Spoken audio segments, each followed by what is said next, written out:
8 de janeiro é o Dia do Quadrinho Nacional no Brasil, então eu queria trazer alguns exemplos de quadrinhos brasileiros interessantes. A cena nacional dos quadrinhos está ficando cada vez melhor. Nós temos cidades de monstros, anti-heróis da mata e bolinhas de gude que explodem.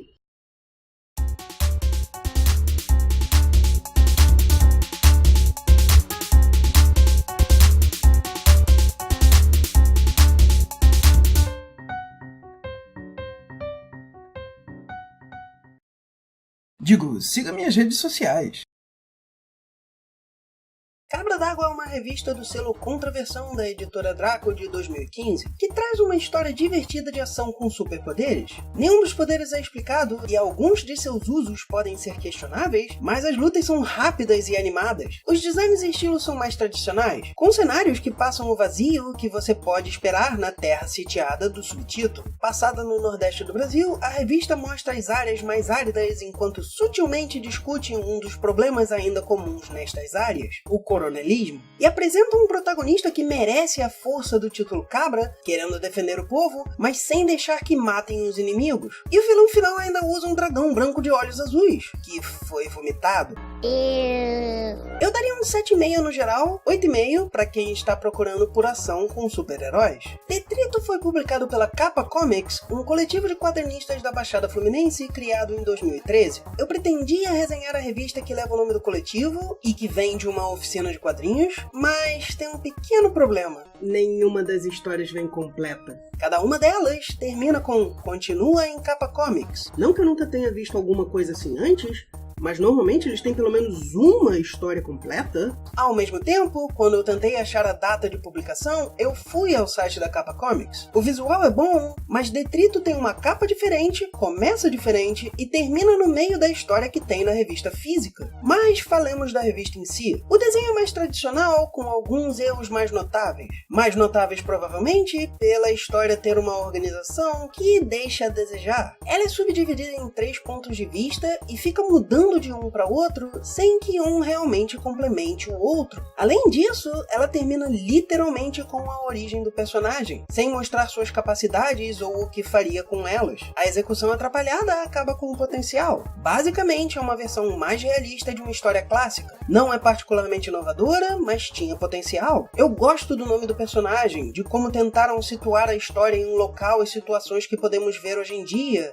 mas eu estava ansioso para falar bem dos produtos da oficina, mas eu ainda não li um que eu possa fazer isso. Dedos cruzados para os próximos. Eu ainda acho que esse personagem tem muito potencial e quero ler mais dele. Também, algo como essa oficina merece ser apoiado. Novas histórias vindo de nós são algo bom para todos. E se você quiser ver, basta ir ao site. Se gostar e quiser ajudar, compartilhe o site e isso ajudará o projeto. Além disso, o primeiro acervo municipal da Baixada Fluminense aceita doações. Se você tem alguns quadrinhos sobrando, doe! O endereço está na descrição. E um comentário de última hora? Isso é uma ótima capa. Ela parece que vai ter ação e vai ser divertida. Também do selo Contraversão de 2015, Argos não é um fim do mundo. Mas é muito louco. É uma rápida aventura à la RPG Cyberpunk em um mundo pós-apocalíptico. Com um cenário interessante e designs estilizados, um grupo com personagens humanos, insetos humanoides e um amorfo usa suas capacidades para passar por situações jocosas e conseguir um artefato muito cobiçado. A caracterização de cada dos personagens, a ambientação ao seu redor e as piadas são muito bem executadas. Eu daria um 9 no geral, talvez um pouco menos se você não gostar de histórias irônicas. Se você ainda não conhece Chama Número 1,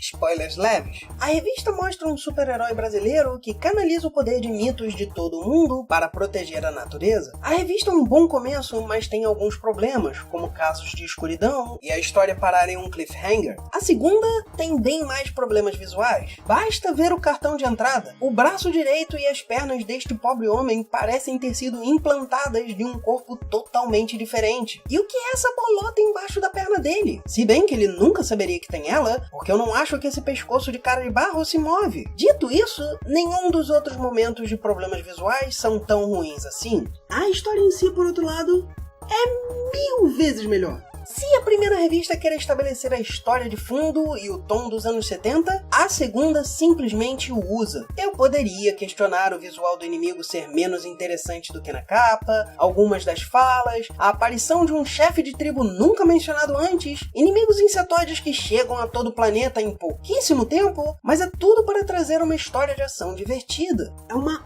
ótima revista. Eu daria 8,5 ou 9,5 se você está especificamente interessado em ação de super-herói.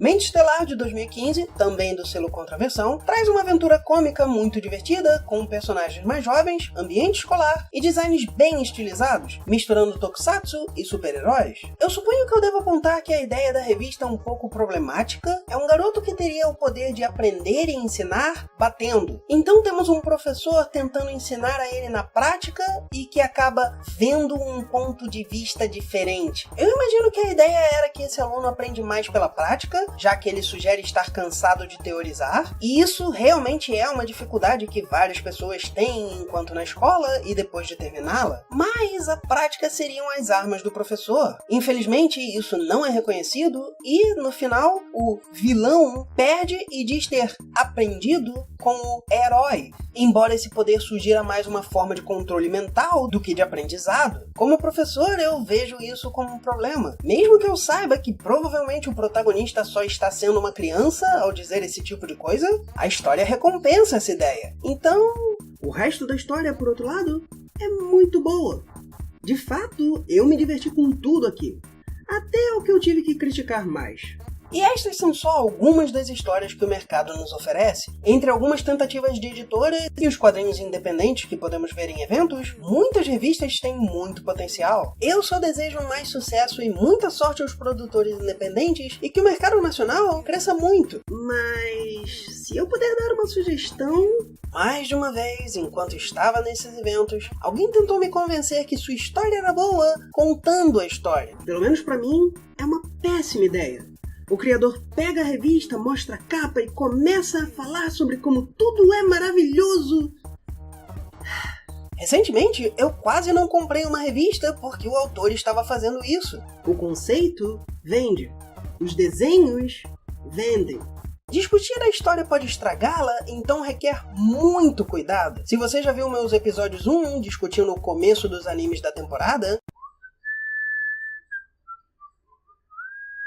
tem um motivo para apresentar as informações básicas do gênero do episódio, depois discutir o que não estragaria as surpresas e só aí falar da história a fundo. Então, fale da ideia em geral, mostre a arte, mas deixe o seu trabalho falar por si mesmo. Por quadrinhos brasileiros de qualidade! E se você gostou, curta, assine e compartilhe.